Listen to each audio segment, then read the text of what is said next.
오늘 하나님 말씀은 신약 성경입니다. 요한복음 4장 13절과 14절 말씀입니다. 요한복음 4장 13절과 14절. 네, 우리 교회는 말씀 읽을 때나 이럴 때 하나님의 말씀으로 우리가 받기를 원해서 다 자리에 일어서서 함께 하나님 말씀 읽습니다. 불편하지 않은 분들은 자리에 일어서서 함께 하나님 말씀 받도록 하겠습니다. 같이 읽습니다. 예수께서 말씀하셨다. 이 물을 마시는 사람은 다시 목마를 것이다. 그러나 내가 주는 물을 마시는 사람은 영원히 목마르지 아니할 것이다. 내가 주는 물은 그 사람 속에서 영생에 이르게 하는 샘물이 될 것이다. 아멘. 오늘은 우리 포커스 교회가 설립 15년이 되는 주일입니다. 아까 소개했던 것처럼 신약의 오순절 또 구약의 맥주감사절 이러한 것들이 다 7월 첫 주에 해당하는 절기입니다.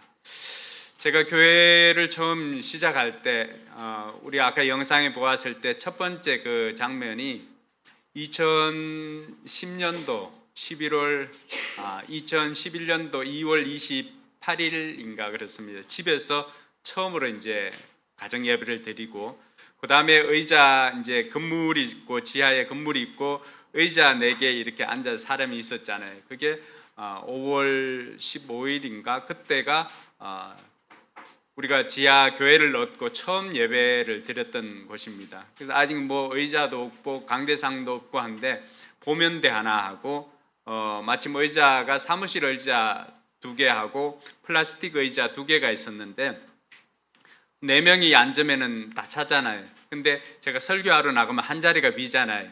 그때 그 근처에 산후조리원에서 산후조리를 하러 오신 분이 우리보다 먼저 와가지고 그 교회 입구에서 기다리고 있었습니다.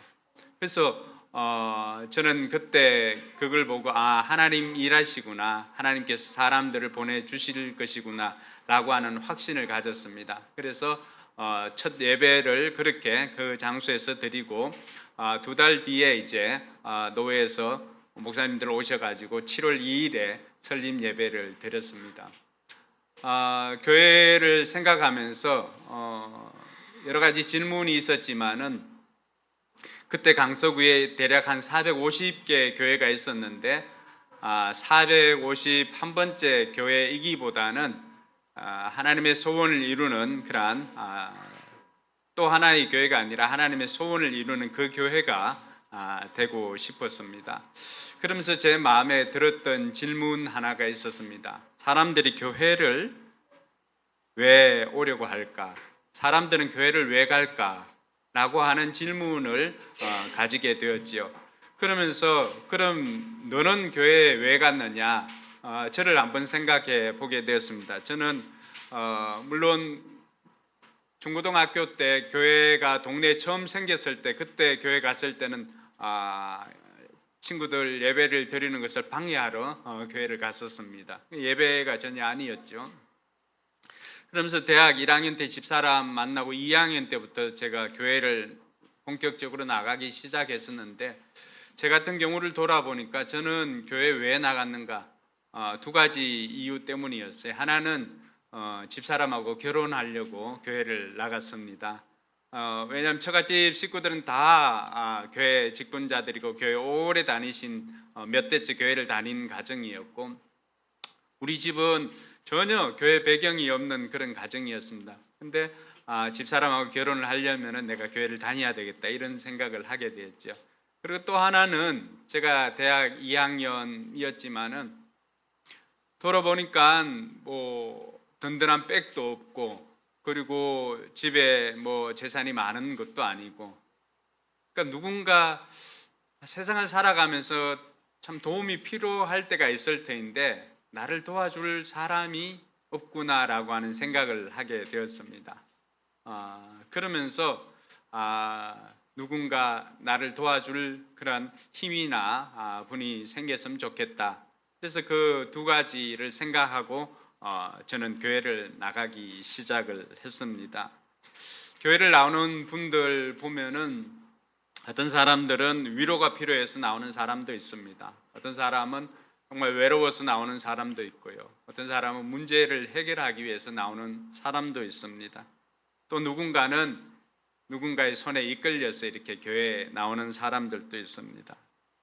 그러니까 이 사람들이 교회를 나왔을 때 이 사람들이 가지고 있는 그 문제를 세상이 해결해 줄 수 있다라고 한다면은 교회에 나오지 않아도 되지 않느냐, 세상에서 문제를 해결하면 되지 않느냐, 이런 생각을 하게 되었습니다.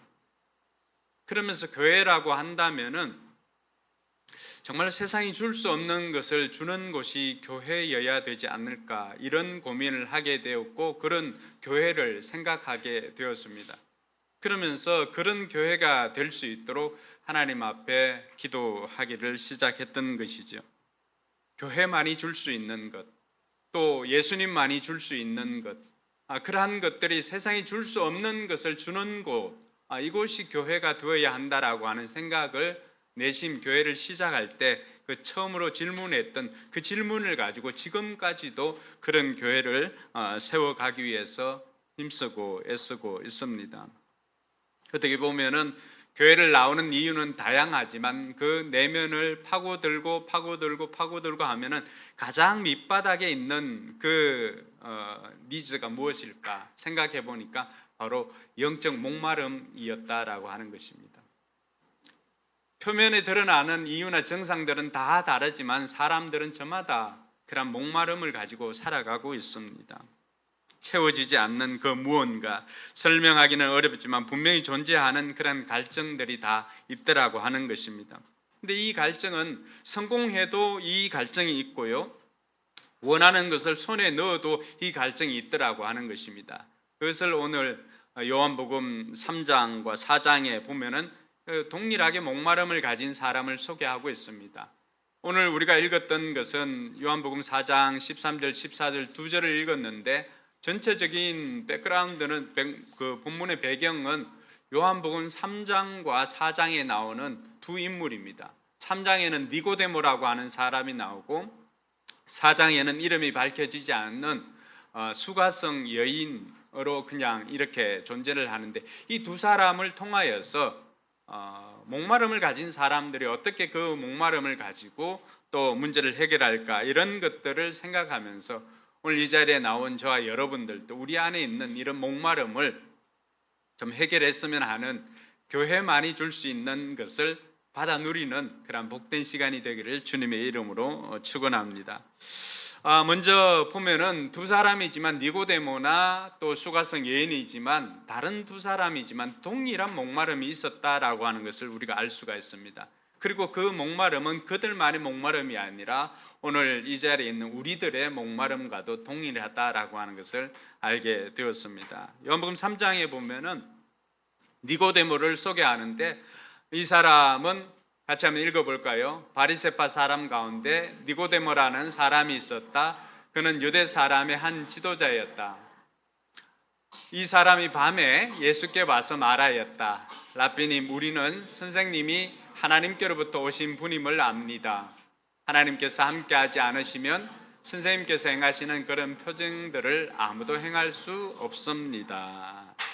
여러분, 이 니고데모를 소개할 때 바리새인, 바리새파 사람들은 당시 유대 최상위 계층으로서 이 사람들은 율법을 너무나 중시했던 사람입니다.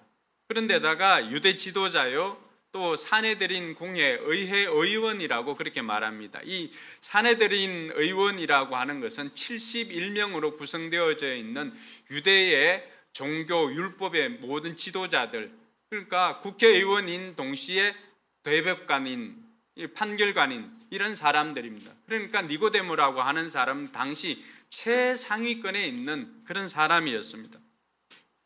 그런데 오늘 말씀해 보면 이 사람이 어떻게 했습니까? 한밤중에 2절에 보니 밤중에 예수님을 찾아왔습니다. 성경은 이 단순히 시간적인 기록을 이렇게 말할 때 밤이다라고 했을 때 그 밤을 그냥 단순한 시간으로만 보지를 않습니다.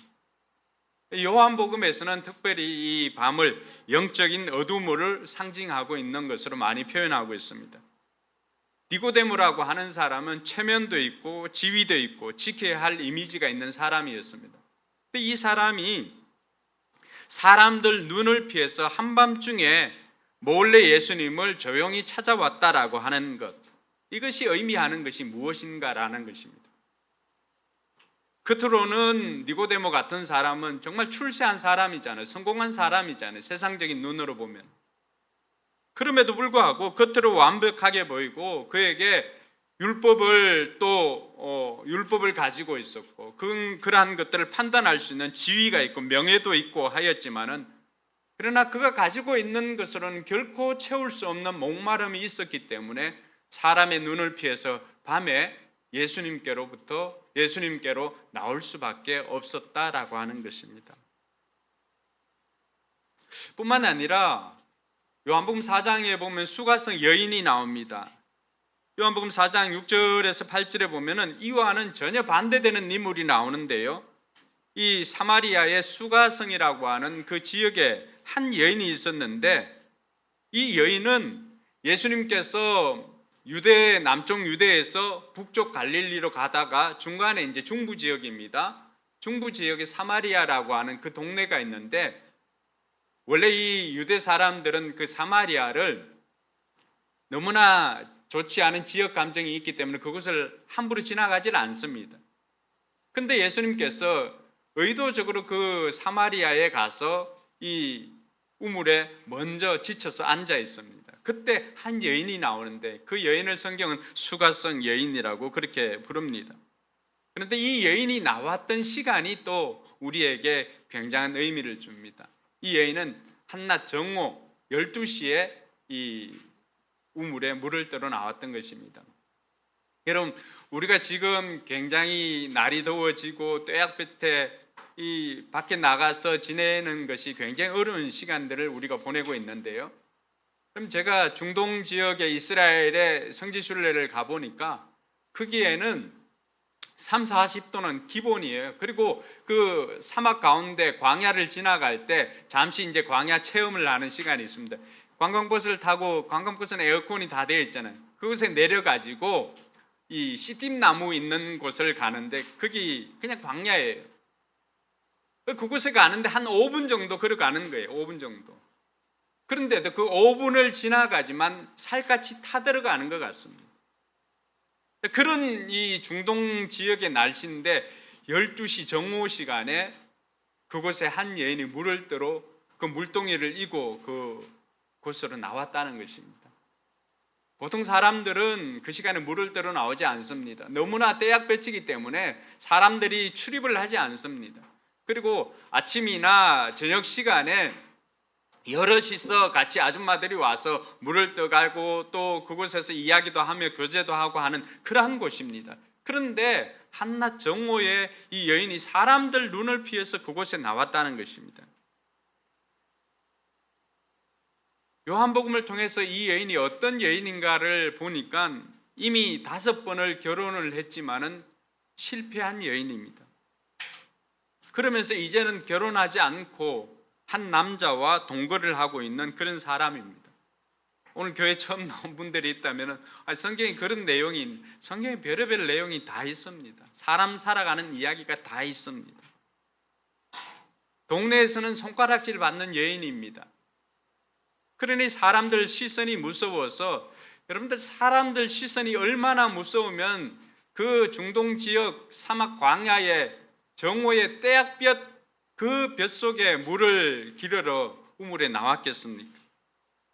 어떻게 보면 니고데모와 이 수가성 여인의 그 지위나 이런 것들을 차이는 천지 차이입니다. 니고데모가 너무 많이 가진 사람이라고 한다면 수가성 여인은 너무 많이 잃어버린 사람이죠. 한 사람은 종교와 도덕의 가장 높은 곳에 있다면 한 사람은 사회의 가장 낮은 곳에 위치한 사람입니다. 그럼에도 불구하고 이 두 사람의 공통적으로 가진 것이 있다면 바로 채워지지 않는 목마름이 있었다라고 하는 것입니다. 그러니 한 사람은 한밤중에 사람들 눈을 피해서 예수님께 나아왔고, 한 사람은 정오 떼약볕에 사람들 눈을 피하여서 예수님께서 그를 만나 주었다라고 하는 것입니다. 이들이 가지고 있는 표면적인 그러한 이유나 정상이나 이런 것들은 다 달랐지만은 예수님께서 두 사람의 진짜 문제를 보시고 진단하였는데 그것은 바로 두 사람이 공통적으로 목마름이 있었다라고 하는 것입니다. 예수님은 우물에 나온 이 여인과 대화를 하기 시작합니다. 그러면서 그 여인에게 예수님께서 바가지가 없으니까 물을 조금 달라라고 그렇게 이야기를 합니다. 그러니까 여인은 유대 남자가 나한테 어떻게 말을 걸 수 있냐라고 하는데 예수님께서 그에게 우리가 조금 전에 읽었던 그 본문의 말씀을 해주십니다. 이 물을 마시는 사람은 다시 목마를 것인데 그러나 내가 주는 물을 마시는 사람은 영원히 목마르지 아니할 것이다. 내가 주는 물은 그 사람 속에서 영생하게 이르는 샘물이 될 것이다 라고 이야기를 합니다. 물 이야기를 하니까 우물가에서 물 이야기를 하니까 이 여인은 당연히 물리적인 그 물을 준다는 것을 알고는 나한테 그 물 좀 달라고 나도 그러면은 여기에 물 기르러 오지 않아도 되니까 나한테 그 물 좀 달라고 이야기를 했습니다. 근데 예수님은 전혀 다른 이야기를 하십니다. 물 이야기를 하시다가 예수님께서 갑자기 내 남편을 데리고 오라라고 그렇게 이야기를 합니다. 남편은 이 여인에게 있어서는 굉장히 아킬레스건이죠.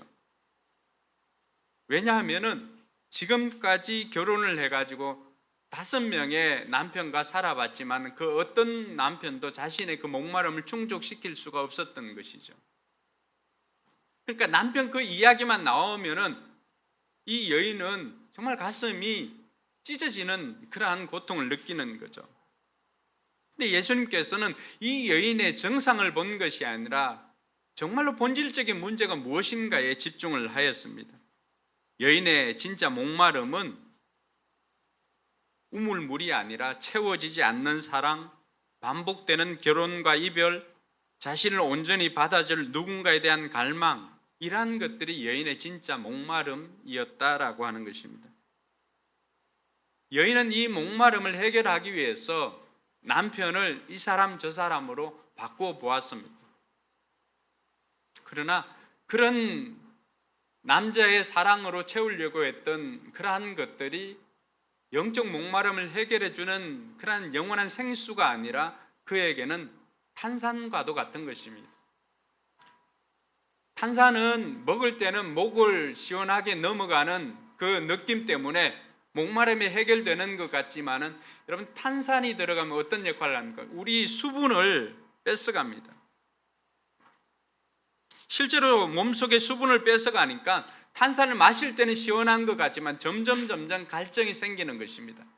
여인에게 남편은 그런 탄산과도 같은 존재였습니다.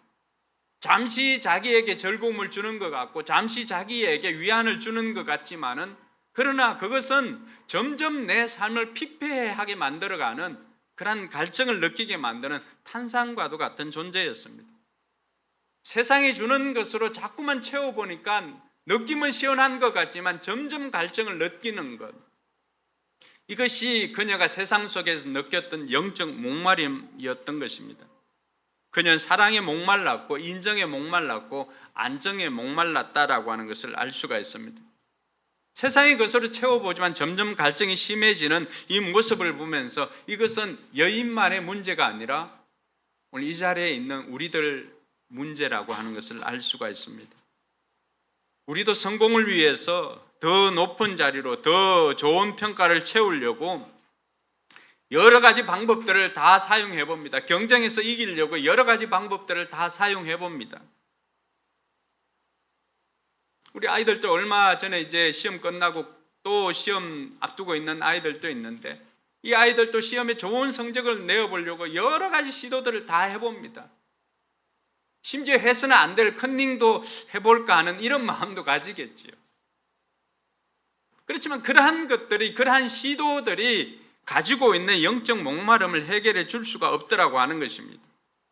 그래서 세상에서 줄 수 있는 그 방법들을 해보니까 처음에는 시원한 것 같지만은 그러나 이내 점점 갈증이 생기는 것입니다. 그래서 어떤 사람은 관계로, 물질로, 쾌락으로 그러한 것들을 채우려고 해보지만 잠시의 시원함은 있지만은 더 심한 갈증을 느끼기 때문에 더 많은 강도를 요구하다 보니까 결국에는 중독에 이르는 경우도 많이 있습니다. 수가성 여인이 이런 목마름이 있었다면 니고데모는 어땠을까요? 니고데모는 겉으로 보기에는 완벽한 사람입니다. 성공한 사람입니다. 니고데모는 율법으로 도덕으로 자신의 목마름을 채우려고 해결해 보았습니다. 종교적 성취로 그 목마름을 해결해 보려고 노력을 했습니다. 그렇지만 율법을 지키거나 계명을 지킬 때 잠시 시원함은 있고 종교적 실적을 쌓고 직분이 높아질수록 잠시 시원함은 있는 것 같지만은 그러나 그 근본적인 목마름은 결코 해결되지가 않더라고 하는 것입니다. 그래서 그 해결되지 않는 목마름을 가지고 예수님을 한밤중에 찾아 나올 수밖에 없었던 것입니다. 오늘 저와 여러분들의 모습이 모양은 각각 다 다르고 삶의 환경이나 삶의 형편들은 다 다르지만 우리 또한 이런 목마름이 있습니다. 오늘 본문에 나와 있지는 않지만 누가는 또 한 사람을 더 소개합니다. 부자 청년입니다. 이 부자 청년도 다 해봤지만은 목마름이 있었습니다. 그러니까 예수님께 나와서 내가 어떻게 해야 영생을 얻을 수 있습니까? 라고 하는 그 영적 목마름에 대한 이야기를 해보았습니다. 부자라고 해도 목마름이 여전히 존재하더라고 하는 것입니다. 오늘 예수님께서 이들에게 내려주었던 그 처방을 생각하면 저와 여러분들이 우리는 어떤 상황에 처해 있는가 잠시 여러분들의 삶을 그곳에 대입을 해보시기 바랍니다. 그렇다면 우리가 겪고 있는 드러나지는 않지만 드러나는 증상들은 다 다양합니다. 그렇지만은 본질적인 그 영적 목마름이 오늘 이 시간에 이들을 통해서 해결함을 받을 수 있을 것입니다. 예수님께서 이들을 향해서 내려준 처방이 무엇입니까? 먼저 수가성 여인을 보면은 예수님께서 이 물을 마시는, 내가 주는 물을 마시는 자는 우물에 있는 물을 마시면은 또 갈증이 느끼지만 내가 주는 물을 마시는 사람은 영원히 목마르지 아니할 것이다. 내가 주는 물 그 속에는 영생에 이르게 하는 샘물이 될 것이다 라고 이야기를 해줍니다. 예수님께서 주시는 물, 그 물은 증상이 아니라 근본적인 목마름을 해결해 주시는 생수를 샘물이 그 속에서 샘솟게 해 주시겠다라고 하는 것입니다. 이 물은 밖에서 우리 속에 공급되어 주는 물이 아니라 우리 속에서 계속해서 솟아나는 샘물이 되게 해 주시겠다라고 약속해 주었습니다. 샘물이 어디 있노? 샘물이 덮고 있나? 이것은 밖에서 공급되어지는 것이 아니라 안에서 솟아나는 샘물이 되게 해주시겠다라고 하는 것입니다. 그런 의미에서 교회를 다녀보신 분들은 요한복음 6장에 보면은 명절 끝날 그 배에서 뭐가 솟아난다고요? 생수가 솟아나잖아요. 예수님을 마음속에 품고 있는 사람들은 영적인 목마름이 없고 영원한 생명수가 계속해서 솟아나는 것을 경험하게 될 것입니다. 그것이 바로 예수님께서 이 여인에게 주고자 했던 구원이고 영생이라고 하는 선물이었습니다. 한 번 받으면 계속해서 솟아나는 선물, 그것이 바로 영생이다라고 하는 것을 말해주고 있는 것입니다. 사랑하는 성도 여러분, 구원이라고 하는 것은 단순히 죽어 천국 가는 것만이 아닙니다. 이 땅에서 지금 이 순간부터 솟아나는 생명샘을 누리는 것이 구원이다라고 하는 것을 예수님께서 말씀해 주고 있습니다. 그것은 예수님을, 지금까지 수가성 여인은 예수님을 만난 적이 없었습니다. 그렇지만 이 예수님을 만나고 난 다음에 예수님을 마음속으로 영접한 그 이후에는 이제는 예수 그리스도로 말미암아서 더 이상 영적 목마름이 생기지 않는 것을 알게 되는 것이죠. 그래서 예수님께서 이 여인에게 내려준 처방이 무엇입니까? 매일매일 영적인 생명수를 누리게 되는 그 처방이 바로 예수님께서 곧 이어서 이 여인과 대화했던 예배에 대한 것이었습니다. 여러분, 수가성 여인은 아무것도 알지를 못했지만 그러나 예수님과 이야기를 하면서 영적 생명수에 대한 이야기를 들었는데 곧 이어서 예수님께서는 이 여인과 무슨 대화를 하십니까? 예배에 대한 이야기를 합니다. 너무 뜬금없지 않습니까? 예수님께서 이 여인과 예배에 대한 이야기를 하신 것은 영원히 솟아나는 생명수를 계속해서 경험하는 것이 뭐를 통해서 경험되어진다고요? 예배를 통했습니다. 예배를. 오늘 교회를 처음 나오신 분이 있다면 예배가 어떤 것인가, 이 여인과 예수님의 대화를 통해서 여러분들이 경험해 볼 수 있기를 바랍니다. 예배는 생명수를 계속해서 공급받는 자리입니다.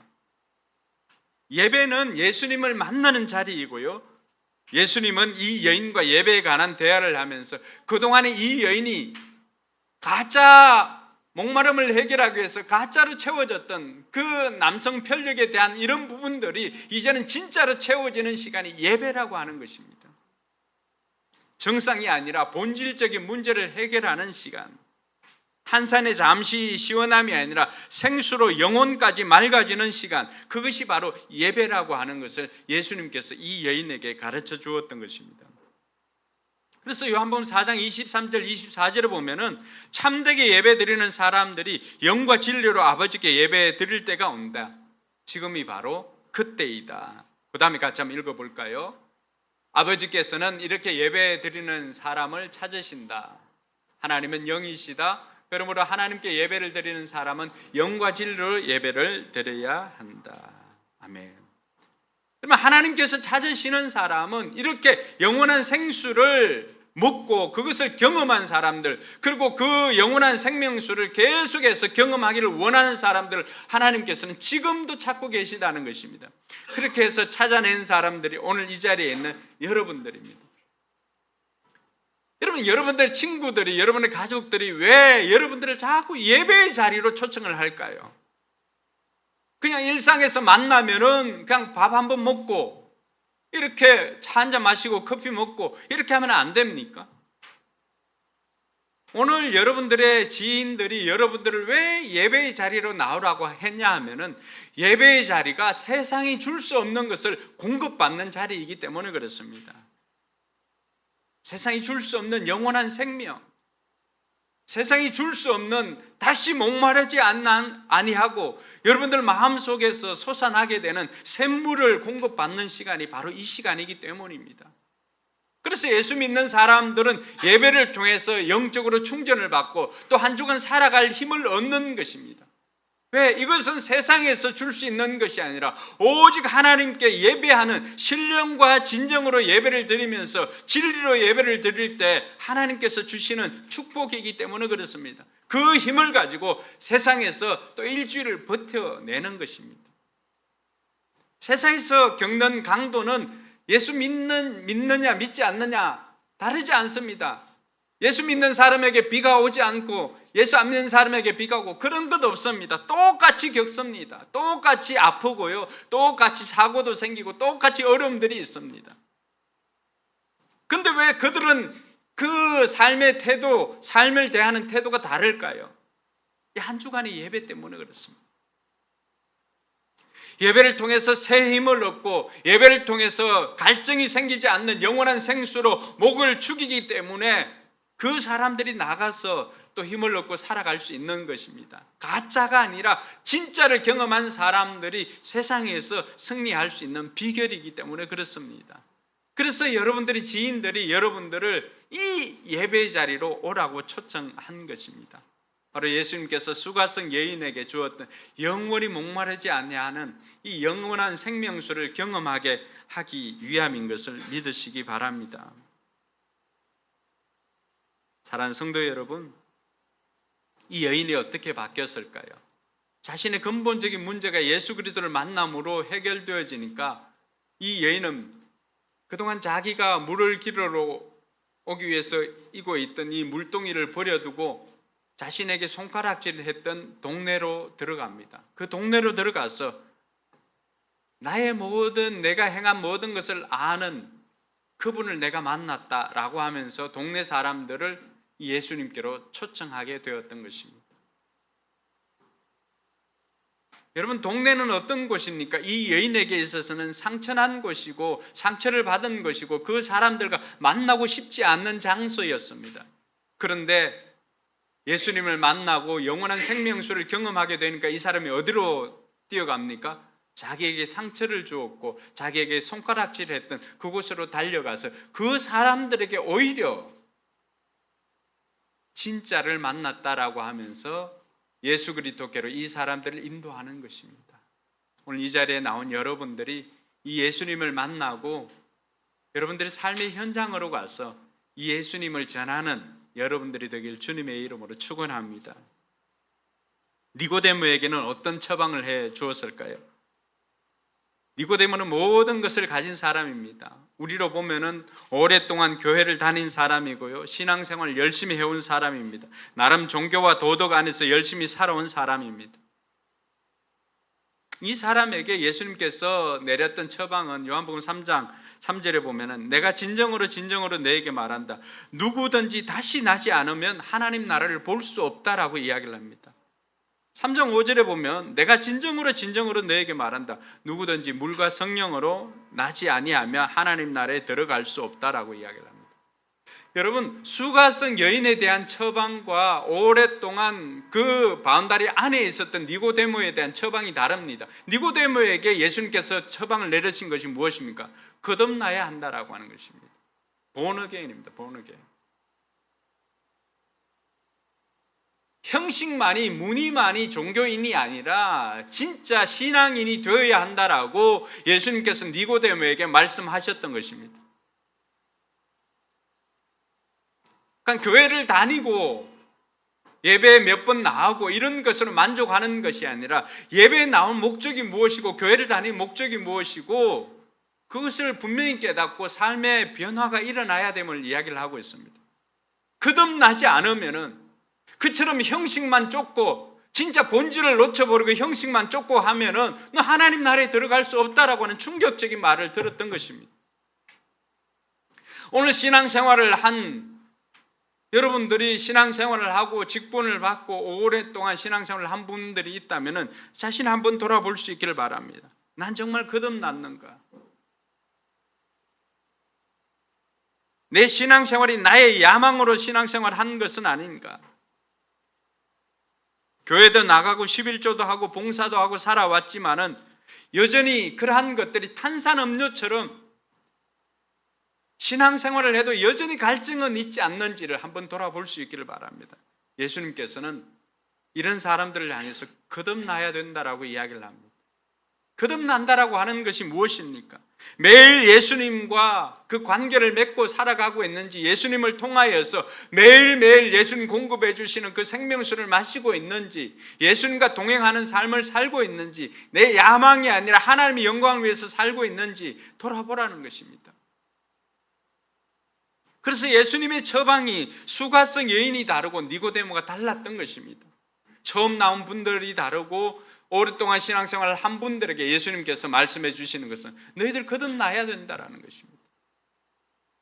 지금까지 너희들 옳은 대로 행하였다면 이제는 정말 하나님께서 뭘 원하는지, 예수님께서 뭘 원하는지 그걸 생각하고 그걸 행하라고 하는 것입니다. 나의 기쁨이 아니라 하나님의 기쁨을 생각하고 하나님의 소원을 생각하며 살아라고 하는 것입니다. 우리 교회가 15년을 달려왔습니다. 15년을 달려오면서 우리도 매너리즘에 빠져서 우리끼리 모이는 것을 좋아하고 우리 신앙도 습관이나 의무나 형식으로 변질되지 않았는지 니고데모를 향한 예수님의 처방을 우리가 마음에 새겨야 할 것입니다. 다시 돌이켜 회개하고 물과 성령으로 거듭나는 이러한 은혜가 있기를 주님의 이름으로 축원합니다. 사랑하는 성도 여러분, 오늘 예수님께서는 다른 두 사람이지만 동일한 목마름을 가지고 있는 그 사람들에게 각각의 처방을 하였던 것을 봅니다. 오늘 저와 여러분들에게도 마찬가지입니다. 교회 생활을 처음 나오고 교회를 처음 나오고 신앙생활이나 이런 것들을 처음 하시는 분들에게는 예수님께서 예수님을 마음속에 영접하고 부활의 소망 되시는 예수님으로 인하여서 예배에 참석하여서 날마다 그 영원한 생명수를 누리라고 권면해 주고 있습니다. 그리고 신앙생활을 오래 하신 분들에게는 정말로 여러분의 삶이 예수님과 함께하는 삶인지 그렇지 않으면 자신의 삶을 돌아보고 거듭나야 된다라고 이야기를 하고 있습니다.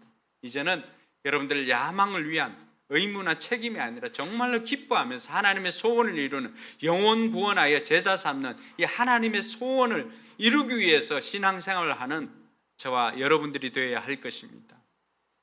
이렇게 살아가는 저와 여러분들이 되길 주님의 이름으로 축원합니다. 우리 이 시간 같이 한번 기도하면 좋겠습니다.